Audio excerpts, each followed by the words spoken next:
Did you know Julius Caesar, the man who would later break Rome in half, was once kidnapped by pirates? And instead of begging for his life, he insulted them for not charging enough. This isn't legend. In 75 BC, Caesar is still young, still climbing, not yet the most powerful man in Rome. But even at this stage, he has the one trait that makes people either follow you or fear you. He refuses to act like a victim. When pirate raiders intercept his ship in the Eastern Mediterranean, they don't see a future dictator. They see a valuable Roman noble, well-dressed, educated, clearly connected, worth serious ransom money. They drag him to their hideout and do what pirates did best back then. They name a price and expect panic. Caesar's reaction is the first twist. He laughs at the amount and tells them it's too low for someone like him. Then he demands they raise it, because if he's going to be held hostage, he's going to be held hostage at the correct price. And from that moment, the captivity stops being a normal kidnapping. It turns into a power struggle happening inside the pirates' own camp, with Caesar acting less like a prisoner and more like a commander studying his enemies. Quick context on Caesar, because it matters. Rome in this period is a brutal political machine, and speeches can be weapons. Caesar is traveling to Rhodes to sharpen his rhetoric, because in the Roman Republic, the man who can control a crowd can control the state. That's why he's at sea, and that's why the pirates think they've won. But here's the line that makes this story dangerous. While he's still in chains, Caesar looks at his captors and repeatedly tells them, calmly, like it's a fact, "When I'm free, I'm coming back for you." The pirates laugh, because they think ransom ends the story. Caesar is counting on that laughter. And Caesar knew exactly why they were laughing, because in his world, most hostages pay, walk away, and never look back. Pirates depended on that. They weren't random thieves, they were professionals. The crews that hunted these waters were often called Cilician pirates, operating out of the rugged coastline of what's now southern Turkey. They ran kidnapping like a business. Fast ships, hidden coves, lookout networks, and one main rule: don't waste time on cargo when you can sell a human being back to his own people for a fortune. A wealthy Roman traveler was perfect. The clothes, the servants, the confident way he spoke, those were like flashing signs that said, high value. So when Caesar's ship is intercepted, the takeover is quick and controlled. The pirates board, overwhelm the deck before anyone can organize resistance, and separate the important passengers from the rest. Caesar is taken alive on purpose. Alive is what makes ransom possible. They move him off the ship and into their base, usually an island or coastal hideout where a government navy can't easily find them and where they can hold captives while messengers run. Now the pressure point. Once they have Caesar, time becomes a weapon. The longer a hostage sits, the more likely something goes wrong. Ransom delayed, pirates get impatient, or the hostage becomes a liability. That's why the very first negotiation happens fast. The pirates name their price, expecting fear. And that's when Caesar delivers the moment that changes everything. He treats their number like an insult. Caesar doesn't just reject their ransom number, he humiliates it. The pirates demand 20 talents of silver, a massive sum in the ancient world. A normal hostage hears that and starts bargaining down, trying to survive. Caesar does the opposite. He laughs, looks at them like they're amateurs, and tells them they don't understand who they've captured. Then he corrects them like a teacher.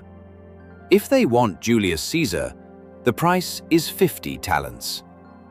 It's the first time in the story the pirates hesitate, because the hostage isn't negotiating to get free, he's negotiating his own market value. That's the psychological trick. Caesar forces them to treat him like a VIP, even while he's in chains. Next, he takes control of the logistics. He orders his companions, his small travel group of Roman followers and attendants, to leave the pirate camp and raise the ransom from nearby cities. That detail matters because it shows two things at once. Caesar has people willing to risk everything for him, and the pirates trust the process enough to let messengers go.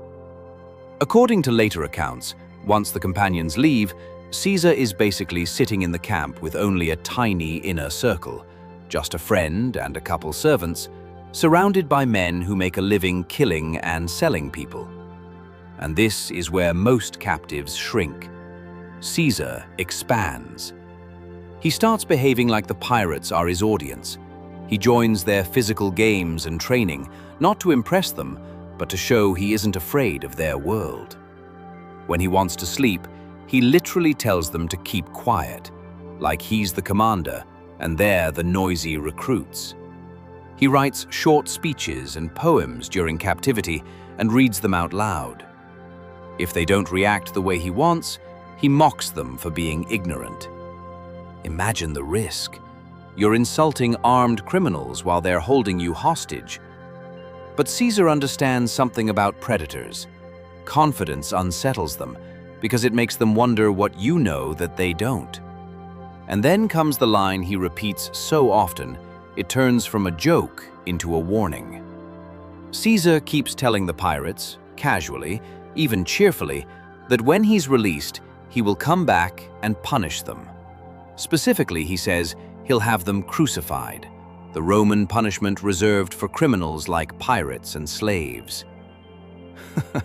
The pirates laugh because it sounds impossible. A young Roman noble, alone, promising revenge against an armed pirate crew. They treat it like entertainment. Caesar lets them laugh because it lowers their guard.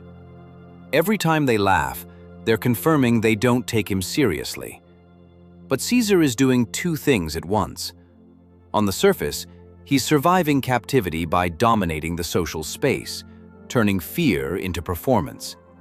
Underneath, he's collecting information: who the leader is, how disciplined they are, where their ships are, how they relax, how they argue, what they do when they think no one is watching. This is why the boss hostage phase is the core of the story, because it turns a ransom situation into a countdown.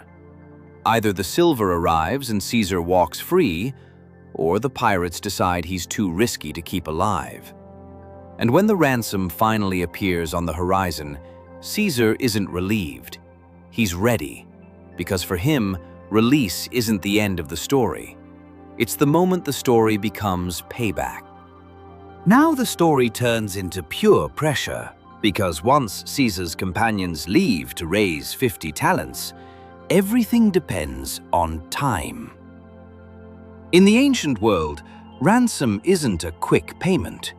Silver has to be borrowed, negotiated, collected from contacts, then physically transported, heavy, slow, and risky. And while that's happening, Caesar is stuck in the pirates' camp with one brutal fact hanging over his head. Pirates don't keep hostages because they're kind. They keep hostages because it's profitable. The moment the profit feels uncertain, the hostage becomes a problem. Inside the camp, the mood shifts day by day. At first, the pirates treat Caesar like a strange trophy, this arrogant Roman who talks like a king. But as days pass, impatience creeps in. You can almost see the calculations happening. What if the money doesn't come? What if Rome sends ships? What if this hostage is more trouble than he's worth? Some pirates would want to wait. Others would want to sell him. Others would want to silence him before he brings danger to their doorstep. And Caesar knows this. That's why he keeps his confidence loud and consistent. He doesn't plead, he doesn't bargain. He keeps acting like release is guaranteed, because certainty is contagious. He keeps talking about what he'll do after, not as a dream, but as a schedule, repeating that same promise with a straight face. He will come back. So, when the sails finally appear with the silver, the relief in the pirate camp is real, but it's the wrong kind of relief. They think they just saved themselves. Caesar thinks he just got his opening. The silver arrives, the pirates count it, and for a moment, the camp feels like a celebration. They've just earned 50 talents, a ransom so high it sounds unreal, and they believe they've pulled off the cleanest job possible. They release Caesar like a completed transaction, the way criminals release a hostage when they think the danger is over. In their minds, it's simple. Money collected, victim goes home. Pirates vanish back into the sea. But Caesar doesn't leave like a victim. He leaves like someone switching phases.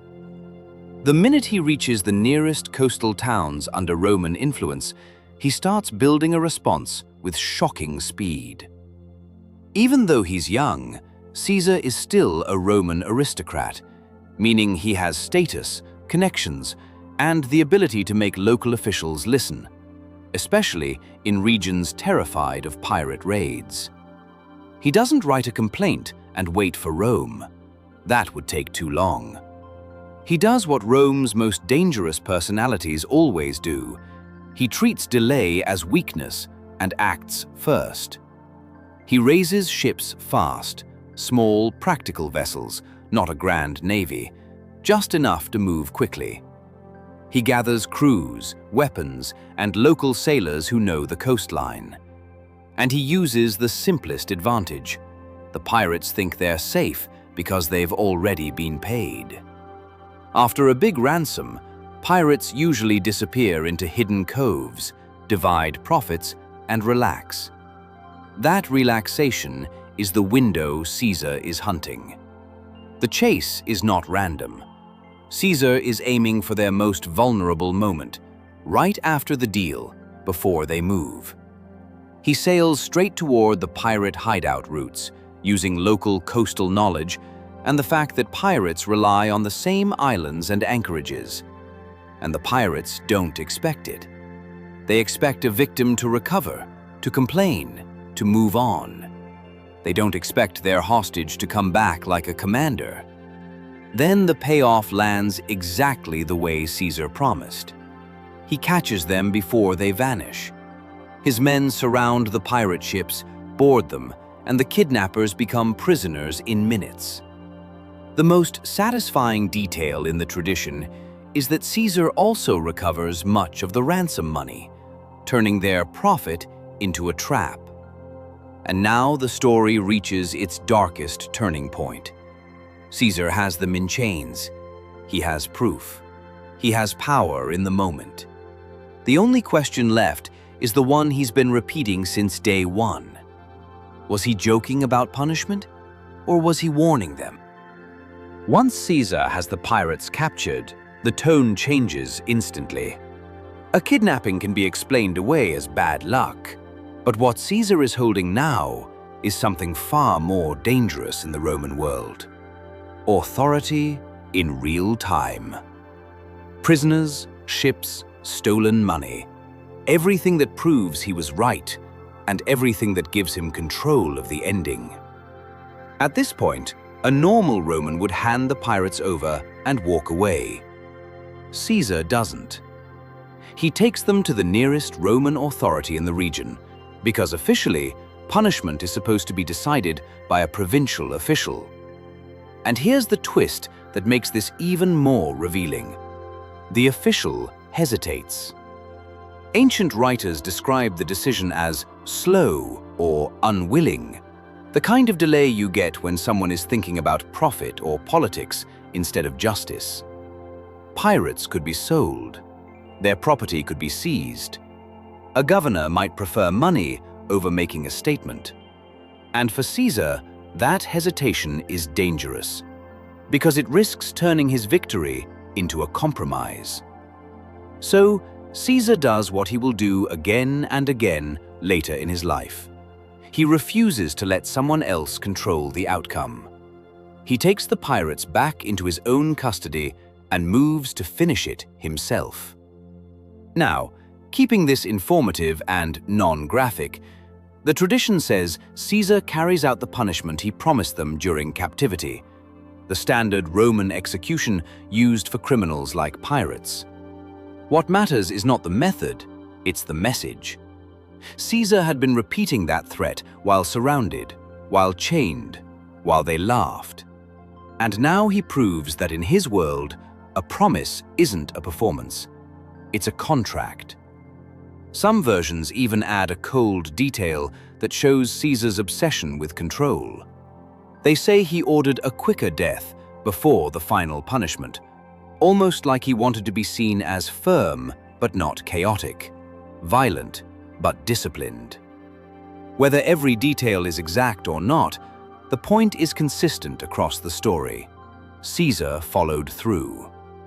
And that follow-through is the real payoff of the episode. The pirates made a classic hostage calculation. Rich Roman plus ransom equals easy money. But they misread the person. Caesar wasn't just confident, he was building a reputation.